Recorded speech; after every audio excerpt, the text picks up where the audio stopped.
Assalamualaikum warahmatullahi wabarakatuh. Alhamdulillahi rabbil alamin.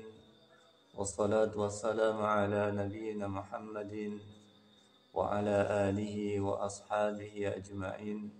Amma ba'du. Mempelajari tata bahasa Arab merupakan satu keharusan bagi setiap muslim untuk memahami bahasa Arab dengan baik dan benar. Sebagaimana yang telah kita ketahui bahwasanya sebenarnya setiap kita telah mengetahui banyak sekali kosakata bahasa Arab dalam keseharian kita. Baik orang-orang yang awam, terlebih orang-orang yang biasa membaca Al-Quran Al-Karim, biasa membaca hadis Nabi SAW, serta duduk di majelis ilmu, maka akan semakin banyak kosakata-kosakata yang telah difahami dan telah dipakai dalam kehidupannya sehari-hari, baik dalam salatnya, doa-doanya dan yang lainnya. Jadi setelah kita mengetahui banyak kosakata yang ada, tinggal bagaimana kita memahami satu kalimat.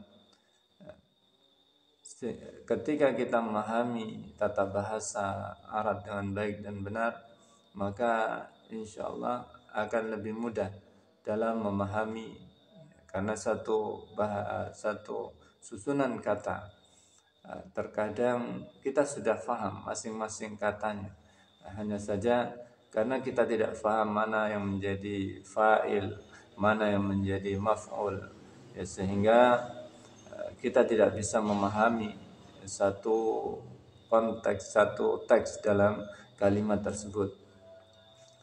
Jadi ilmu nahwu dan ilmu sharaf merupakan kaidah dasar untuk pembelajaran, untuk mempelajari bahasa Arab. Ilmu nahwu yaitu ilmu yang mempelajari tentang perubahan di akhir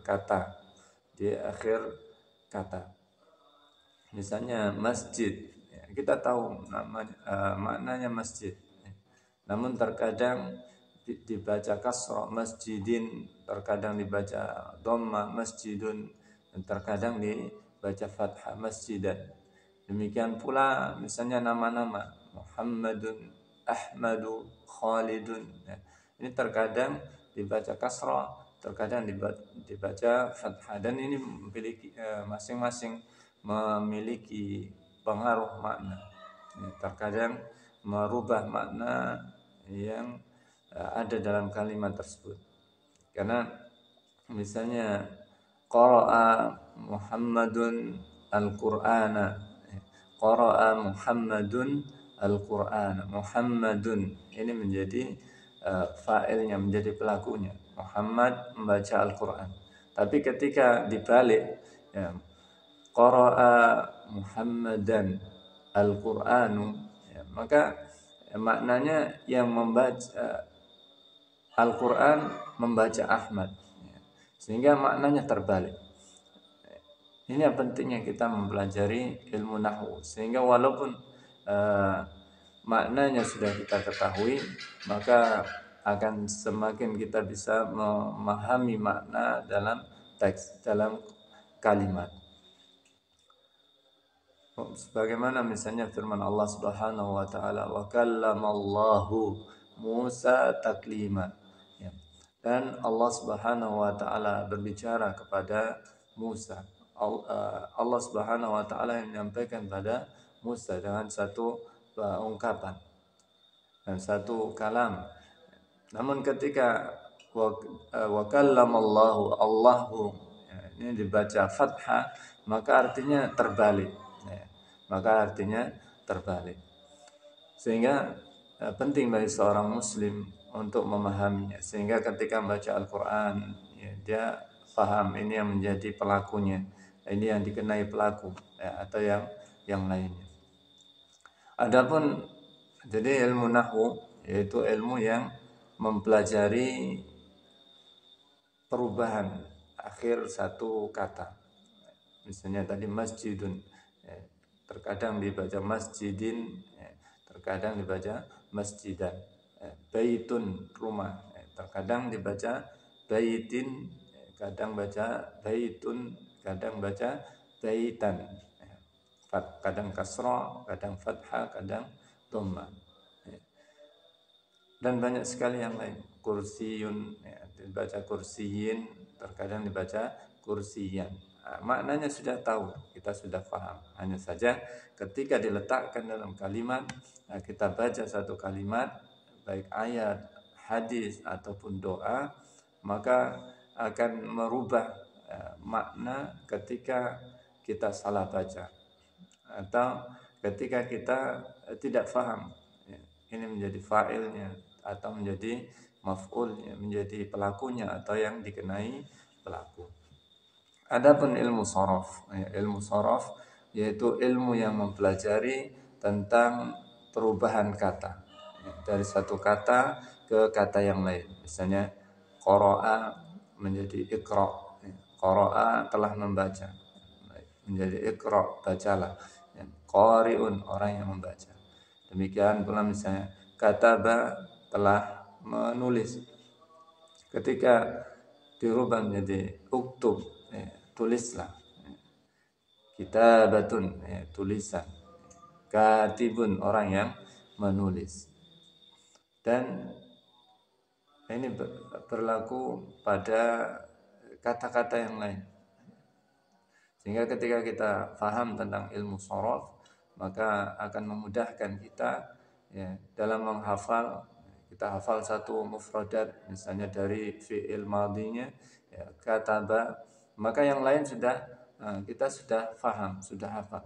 Ketika didatangkan kata-kata yang semisal, ya, kata-kata yang turunan dari kataba, misalnya qiraatun, dari qara'a, misalnya qiraatun, qari'un. Nah, yang kita hafalkan hanya yang fi'il madhinya. Demikian pula misalnya kitabatun, katibun. Nah, tinggal kita hafalkan kataba yaktubun. Demikian pula kata-kata yang lain.